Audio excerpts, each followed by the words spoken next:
के नाम से यानी मेथड ऑफ डाउट के नाम से जानते हैं। संदेह यानी डाउट क्या है?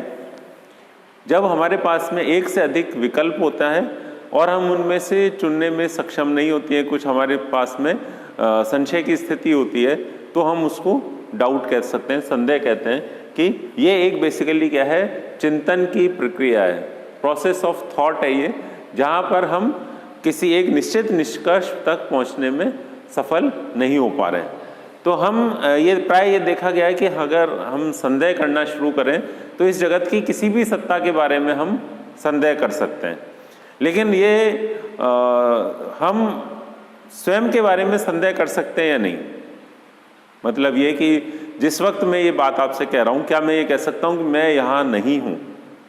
यदि ऐसा कहूँगा तो इससे क्या होगा कि एक कॉन्ट्राडिक्शन उससे इम्प्लाई होगा, यानी एक व्याघात हो जाएगा कि जब मैं ये कह रहा हूँ कि मैं नहीं हूँ तो नहीं कहने पे भी मेरा अस्तित्व इससे सिद्ध होता है।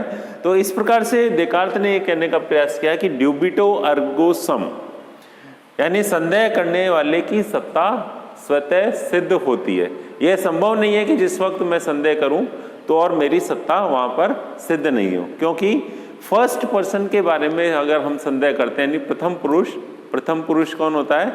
व्याकरण की दृष्टि से देखा जाए तो प्रथम पुरुष स्वयं मेरे बारे में जो मैं बात कर रहा हूं, तो फर्स्ट पर्सन आई होता है, सेकंड पर्सन होता है यू यानी आप या तुम, और थर्ड पर्सन दे यानी अन्य व्यक्ति।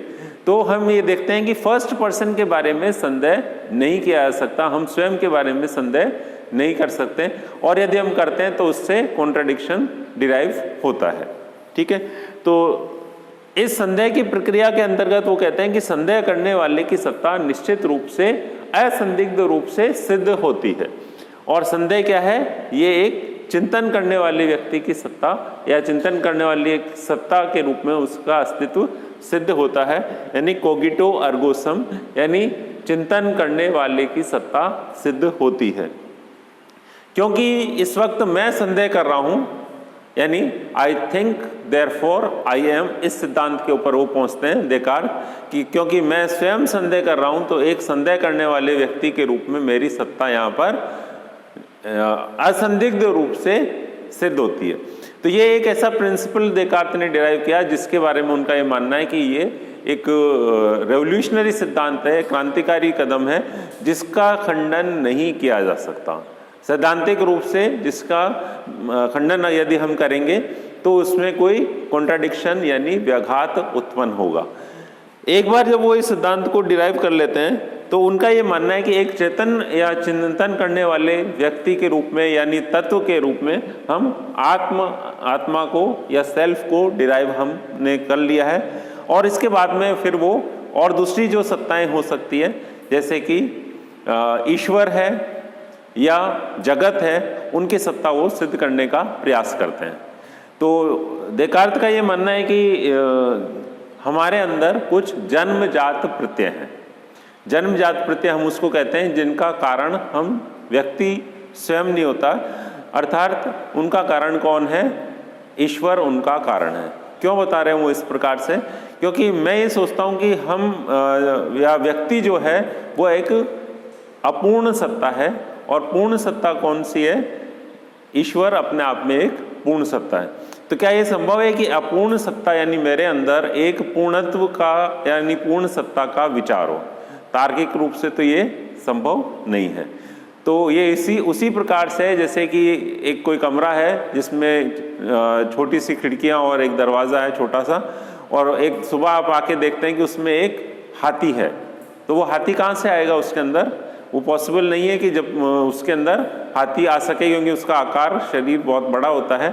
तो लेकिन ये पॉसिबल हो सकता है कि जब कमरे का निर्माण किया गया हो उस वक्त उसको पहले रख दिया गया हो, उसके बाद में खिड़कियां दरवाजे उसके बना दिए गए हों। तो ठीक इसी प्रकार से हमारे मस्तिष्क के अंदर क्या है कि एक पूर्णत्व का प्रत्यय है, और वो पूर्णत्व सत्ता कौन है? वो ईश्वर है।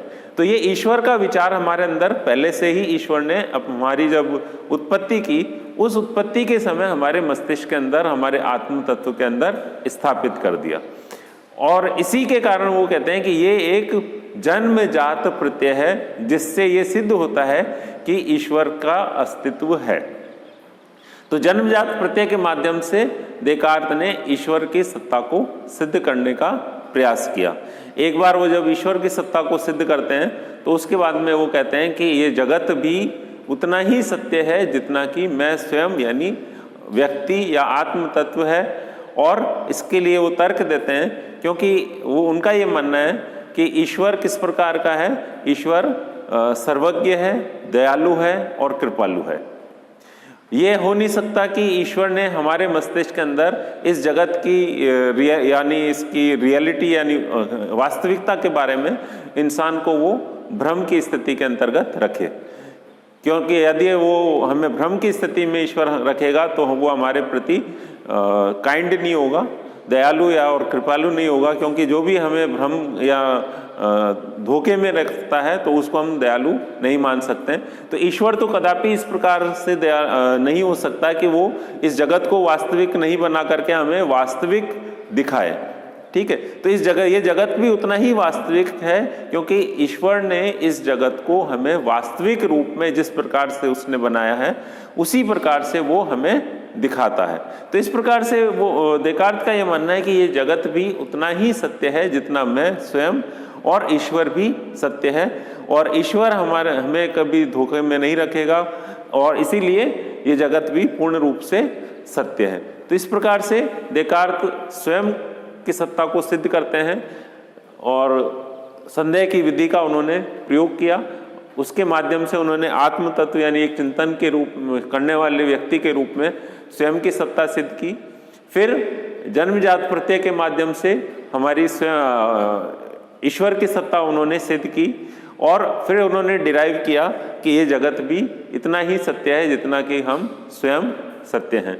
तो इस प्रकार से देकार्त का जो दर्शन है उस दर्शन के अंदर वो ये तत्व मीमांसी सत्ताएं यानी आत्म तत्व, ईश्वर और ये जगत, इन तीनों के अस्तित्व को वो सिद्ध करने में सफल होते हैं। अब हम इसके बारे में नेक्स्ट क्लास के अंदर हम देखेंगे कि ये जो सिद्धांत उन्होंने दिया है वो किस हद तक तार्किक रूप से युक्तियुक्त है या नहीं है। Thank you.